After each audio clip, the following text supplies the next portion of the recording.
नमस्कार दोस्तों, स्वागत है। तो आप बने रहिएगा इस वीडियो में। तो आज हम लोग देखने वाले हैं फार्म यार्ड मैन्योर या गोबर की खाद के बारे में। तो जैविक खेती का बहुत ही इम्पोर्टेंट टॉपिक है, तो हम लोग नोट्स के साथ सारा टॉपिक को कवर करने वाले हैं। और जैविक खेती के जो भी टॉपिक हैं आप लोग हमारे प्लेलिस्ट पर जाकर देख सकते हैं। तो भारतीय कृषि में इसके महत्व, मिट्टी के गुणों पर इसके प्रभाव और इसकी तैयार करने की उचित विधि का विस्तृत वर्णन हम लोग इस वीडियो में करने वाले हैं। तो दोस्तों बने रहिएगा हमारे साथ इस वीडियो में। तो इंट्रोडक्शन में सबसे पहले हम लोग देखते हैं फार्म यार्ड मैन्योर, जिसे सामान्यतः गोबर की खाद या खेत की खाद कहा जाता है। पशुओं के गोबर, मूत्र और बिछावन सामग्री जैसे पुआल, सूखी पत्तियों के विघटन से प्राप्त एक मूल्यवान जैविक खाद है। यह सदियों से भारतीय कृषि का एक अभिन्न अंग रहा है और इस मिट्टी की उर्वरता को बनाए रखना सबसे प्राकृतिक और टिकाऊ तरीका है। एक अच्छी तरह से विघटित FIM में औसतन 0.5% नाइट्रोजन, 0.2% फास्फोरस, P2O5 और 0.5% पोटेशियम P2O होता है।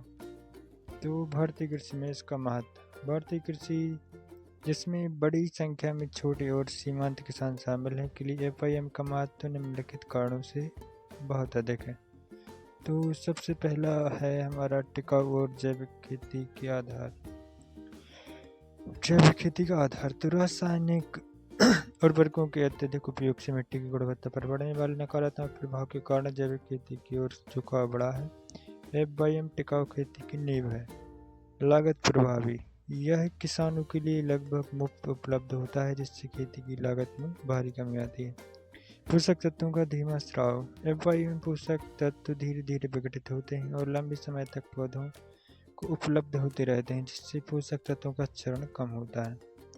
तो फोर्थ है हमारा पर्यावरण के अनुकूल। यह अपशिष्ट प्रबंधन का एक प्रभावी तरीका है, जो पशु अपशिष्ट को एक प्रभावी संसाधन में बदलता है।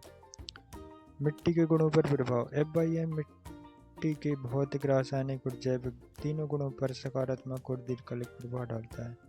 तो इसके हम भौतिक प्रभाव देखते हैं। संरचना में सुधार। यह भारी मिट्टी को भुरभुरा बनाता है और हल्की बलुई मिट्टी की बंधन क्षमता को बढ़ाता है, जिससे यह मिट्टी की संरचना बेहतर होती है। जल धारण क्षमता है मिट्टी की पानी सोखने और उसे बनाए रखने की क्षमता को बढ़ाता है, जो शुष्क क्षेत्रों में बहुत महत्वपूर्ण है।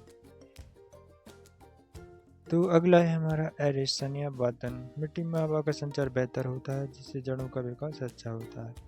और अगला हमारा रासायनिक प्रभाव। तो पोषक तत्वों की आपूर्ति। यह नाइट्रोजन, फास्फोरस, पोटेशियम के साथ कैल्शियम, मैग्नीशियम और सल्फर जैसे द्वितीयक पोषक तत्वों और जस्ता, लोहा जैसे सूक्ष्म तत्व भी प्रदान करता है। अगला है pH संतुलन। यह मिट्टी के pH स्तर को संतुलित करने में मदद करता है, चाहे मिट्टी अम्लीय हो या क्षारीय। बफरिंग क्षमता। यह मिट्टी की उर्वरता बफरिंग क्षमता को बढ़ाता है, जिससे रासायनिक पदार्थ उर्वरकों के अचानक पड़ने वाले प्रतिकूल प्रभावों को कम किया जाता है। एंड थर्ड है हमारा जैविक प्रभाव। तो सूक्ष्मजीवों की संख्या में वृद्धि। FIM मिट्टी में लाभकारी बैक्टीरिया, कवक और केंचुए के लिए भोजन और आदर्श वातावरण प्रदान करता है।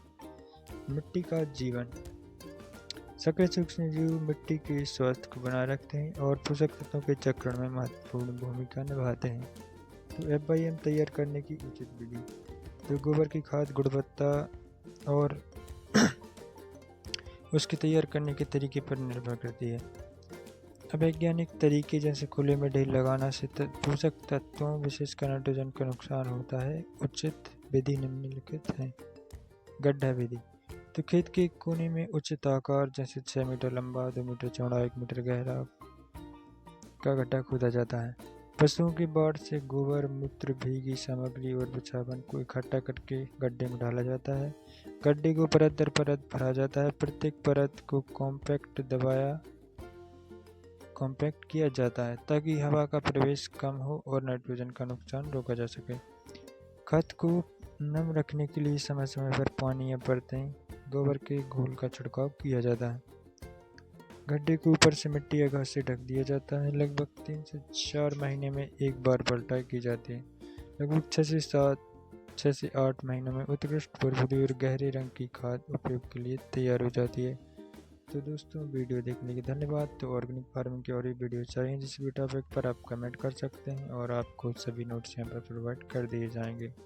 तो प्लेलिस्ट पर जाकर और वीडियो देख सकते हैं। धन्यवाद।